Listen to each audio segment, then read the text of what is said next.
If you've ever struggled to understand the Queen's Gambit, this video will change it. I'm Grandmaster Igor Smirnov and I'll walk you through all the main ideas and we'll also learn from one of Fischer's masterpieces.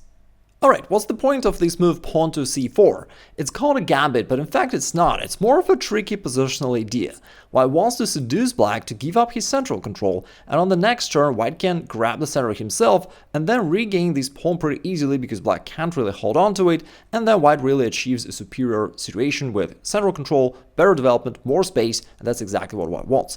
The Queen's Gambit accepted, where black captures this pawn on c4, is not wrong in itself, but black really needs to know how to follow up. Otherwise, white's plan will work out and black will just end up with inferior position. The most classical response for black, though, is to decline the gambit and to play pawn to e6. This move has a lot of merits. It supports your center, it opens up the diagonal for your bishop, and it only has one little drawback. It blocks the other bishop from c8. Now you can't easily develop it to an active square because the pawn stands in the way.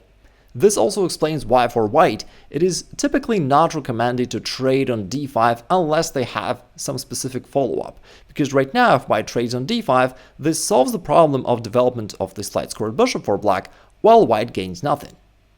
This also means that the situation in the center is more or less stabilized. White does not want to take on d5 because that would help black to activate his light square bishop. On the other hand, black also does not really want to take on c4 because that would give up black's center and black cannot hold on to this extra pawn anyway. Therefore, the situation remains to be more or less stable in the middle of the board, and now both sides do the usual things. They just develop their minor pieces, and both sides are going to develop their minor pieces and castle. In this game, Fischer started from the bishop move. Typically black develops the knight first, but it doesn't really matter. Now white goes knight f3, knight f6. Here white played bishop g5, the most classical move, putting the bishop to the most forward available square and putting some pressure on black. Sometimes white develops the bishop to f4, but it doesn't really matter. The most important aspect for white is to just develop the bishop first before pushing this pawn to e3. Now, whether the bishop stands on f4 or on g5 does not really matter, and overall the situation will remain more or less the same.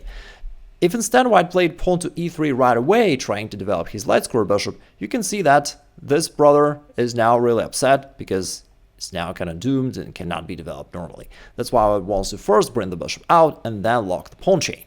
Now black castles and white plays pawn to e3, preparing the development of this bishop. Now it's time for black to sip his coffee and to develop these queenside minor pieces, but after a lot of practice, they come to the conclusion that it is better to first include this move pawn to h6. Now, the Queen's Gambit, by the way, is probably one of the most studied openings of all. It's been around for about 500 years, and in this video I'm doing my best to distill all this knowledge into this one short video, giving you all the best ideas. Now, why should black play pawn to h6 first? Well, it's just somehow black realized that it's always a useful move for you to do. Also want to limit your opponent's opportunities. Like here we ask this bishop to make a decision. Do you want to take? Do you want to go back here? You want to go back here? You want to try to sacrifice it? Like what do you want to do? All right? And that makes it easier for you to plan your next actions. Of course, white could potentially take here on f6, but in this case, they just trade off their most active piece, and in general, bishop is a little bit stronger than a knight, and white doesn't gain anything. Therefore, the position is just equal. Certainly, there is no danger for black. White is not even trying to attack in any way. Normally, in this case, white would just retreat the bishop back to h4, but that is okay. You also have this lift for the future, just in case, and you push the bishop back just one square. Now, from here, black does want to continue his development. Your bishop cannot really be developed along this diagonal because of your own pawn. Therefore, black plans to fianchetto the bishop right here and put it to this active diagonal. As for this knight on b8, it is interesting that black does not want to put it to the most natural square c6, but instead the right square is knight to d7. Now, why don't we want to put it here? Well, this knight from here just stands in the way of the rest of black's pieces. If we imagine this setup, now this knight barricades the bishop still remains to be sad. Plus, because of the knight, black can't push this pawn forward. Again, the knight blocks it, and if black can't push the pawn forward, we also cannot really activate our rook. And so the single knight just kind of blocks the entire queen side of black, and we just want to avoid that. Fischer, of course, plays the most precise move, pawn to b6, recommended by computer as well. Well, at the time there were no computers, there were only stock Fischer. Now, after b6, white captured here on d5. And to understand that, we have to understand first the most natural outcome. Let's say white doesn't take and white just develops and black does the same. Now we've got this bishop into this long diagonal. Of course, right now there is pawn standing in the way, but you can trade it off anytime you want to, and this will clear a diagonal for the bishop. Now let's say white castles, we go knight to d7, and now black has a really nice, very classical, very solid position. From here, probably you want to play pawn to c5 and, activate your position in the center, maybe even knight to e4, becoming a little bit more aggressive, starting to jump forward, and overall you have no issues. It's very hard for white to come up with any attacking plan here. Your position is just way too solid. Also, if white ever tries trading pieces in the middle of the board, that's not a problem. You're more than prepared. You just take on d5, also opening up this diagonal, hitting the bishop. Therefore, white forced to trade it off. And then after some more exchanges, if we envision this position, we see that the game becomes, very dry. Again, this is a little bit drawish. Let's say white puts the rook to an open file, but black is ready. We go pawn to c5. If white keeps trading, that's only good for black. Your pieces are coming forward. And now we even start putting a little bit of pressure. Our bishop is active. We're going to place our rooks to the central files. And again, overall, it's very dry and drawish. And this is what white tries to avoid, because typically they try to play for a win. This explains why white wants to keep the position more complex, and they capture here on d5. And notice again how many little nuances are here in the Queen's Gambit. It looks simple, but it's definitely not. Earlier, we talked about the fact that white does not want to really trade there, because black can just recapture and open up his bishop and make it easier for him to develop the bishop actively. But now, since black have played pawn to b6 already, this is no longer the case. Because if black potentially develops the bishop somewhere here, all these weak squares on the queen side are going to be an issue for him. And otherwise, if he insists on fianchettoing the bishop, then the bishop is dull here behind the pawn. Since there is no pawn on c4, there is no opportunity for black to trade this pawn off and to clear the path for the bishop. Therefore, on b7, the bishop would not do anything at all. And therefore, this trade on d5, after black have played pawn to b6, now it makes sense for white. Okay. Now this raises a question for black, whether to capture with a pawn or with a knight. What do you think? Well, there is a classical rule that when you lack space, it's better to trade off pieces. It's kind of like, imagine if you have a one-bedroom apartment and 5 people living there, it's not very comfortable. But if there is just one, that's all right. And here it's the same logic. Black wants to trade off some pieces and they go knight to d5. This opens up this pressure. Therefore, if white doesn't want to blunder the bishop, they'd better trade it off. But now you see that after these couple trades, the situation becomes easier for black. Now the pieces are not cluttering, not standing in the way of each other. The queen can operate easily across all these diagonals, and life's good. Now it is white's turn to think about this position. Should white take here on d5 or not?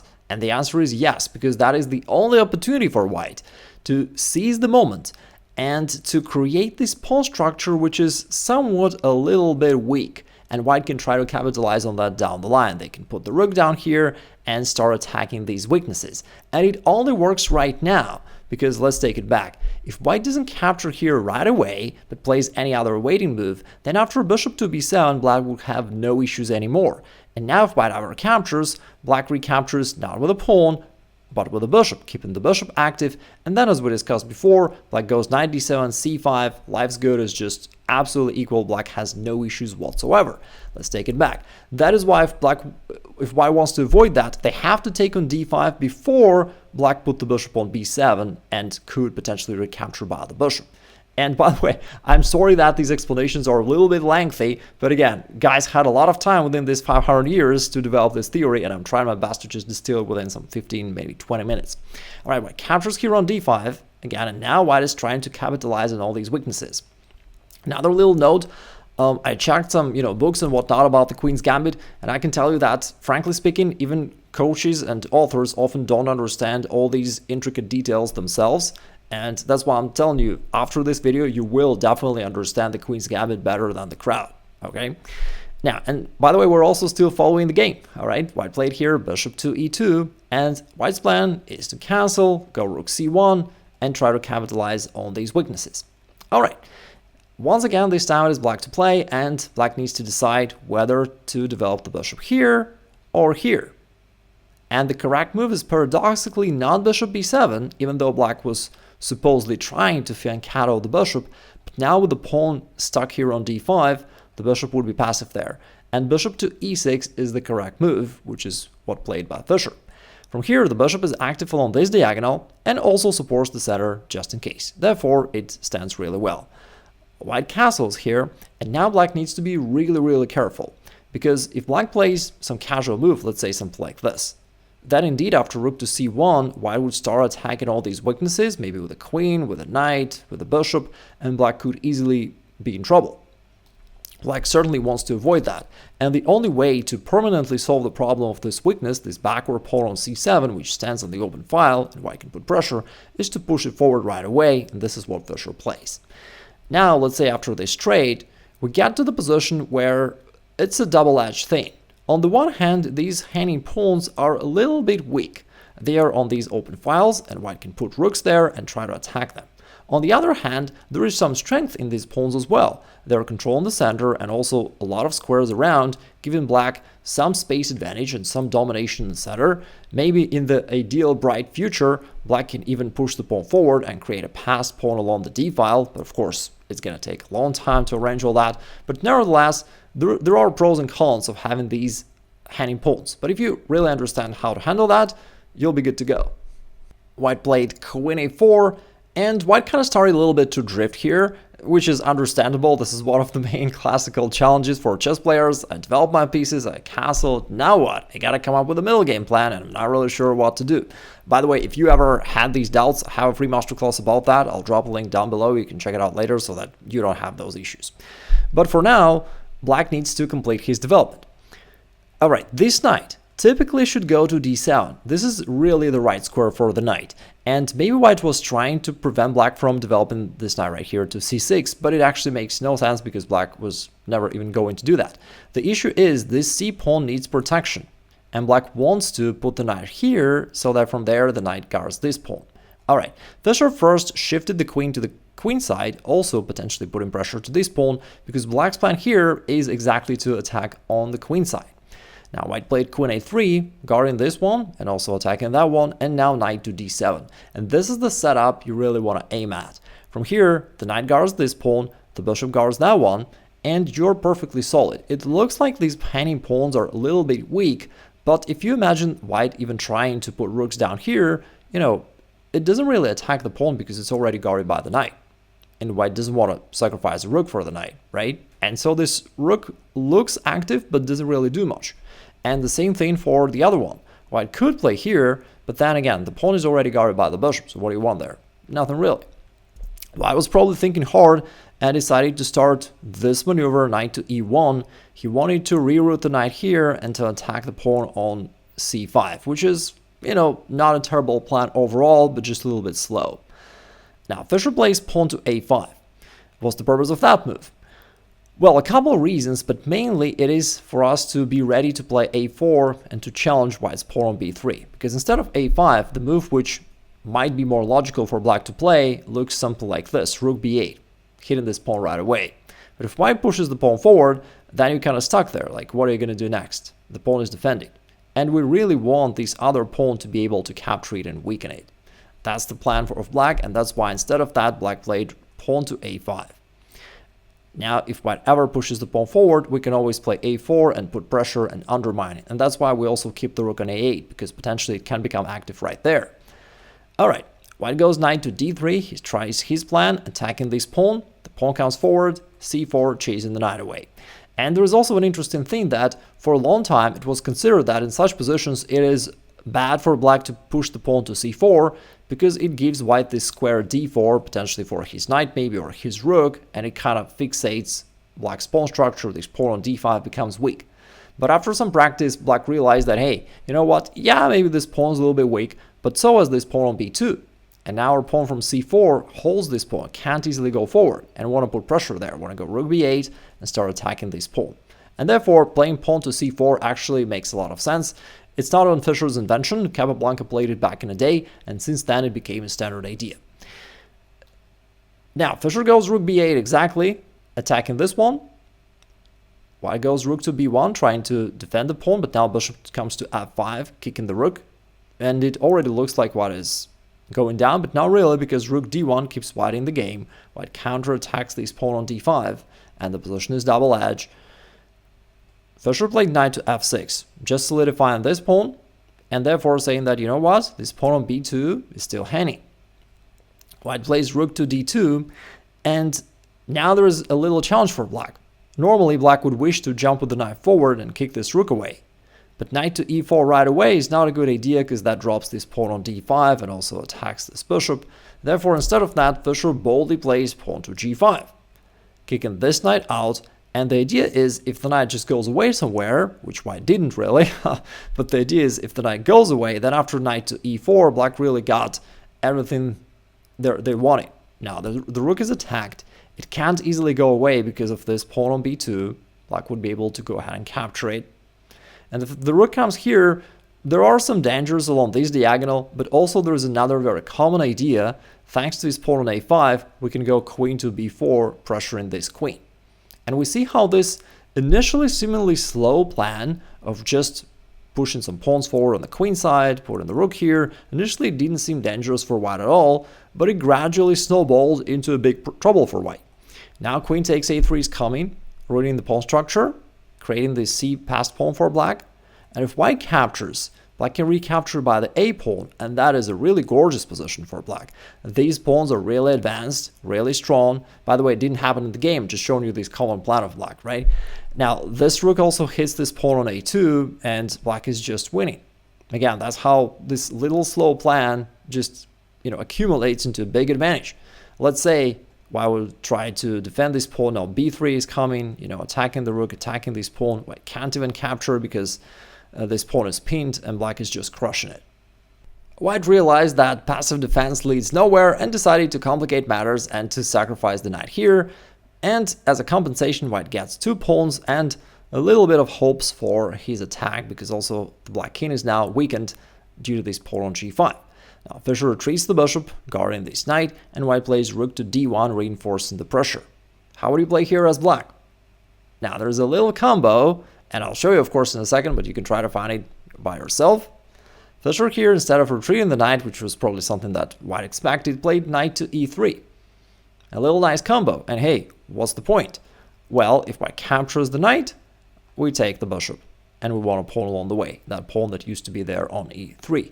And if instead white tries to take here on e6 first, there is a sudden checkmate. This sniper shot with a queen from b7, boom, it's just a checkmate. Instead, white took the knight to avoid this checkmate, but now after bishop takes c4, black is up a knight, h4, white is still trying to create some counterplay, maybe capitalize on the weakness of the king, and Fischer used the rule offense is the best defense. Instead of defending the pawn or doing something about that, he goes rook to e8, counterattacking the queen. And it's also a very interesting thing to notice in Fischer's games. He always tried to counterattack instead of defending. Rook e8 hits the queen. White goes queen g3, still trying to create some counterplay. Now queen to e7 guards this pawn on g5, and white goes b3, attacking the bishop. Fischer retreats back to e6, also covering this square just in case so that the white rook cannot enter the 7th rank. And white plays pawn f4. White is trying as hard as he can to create some attack on the king side. g4 locks the position. The pawn is guarded by the bishop, therefore white cannot take it. h5, white is still trying to somehow disrupt at least the pawn chain on the king side, but of course it's not very helpful. Queen to c5 checks the king, also attacks this pawn on h5. And on the next turn, after rook to f2 and bishop f5, white just resigned. He's down a bishop, and now actually black is the one who's putting pressure. If you want to know how to come up with the right plan in different middle game positions, head to this free masterclass up there. And if you want to know Capablanca's 5 rules of positional play to keep it simple and elegant, check out this video, and I'll see you on the other side.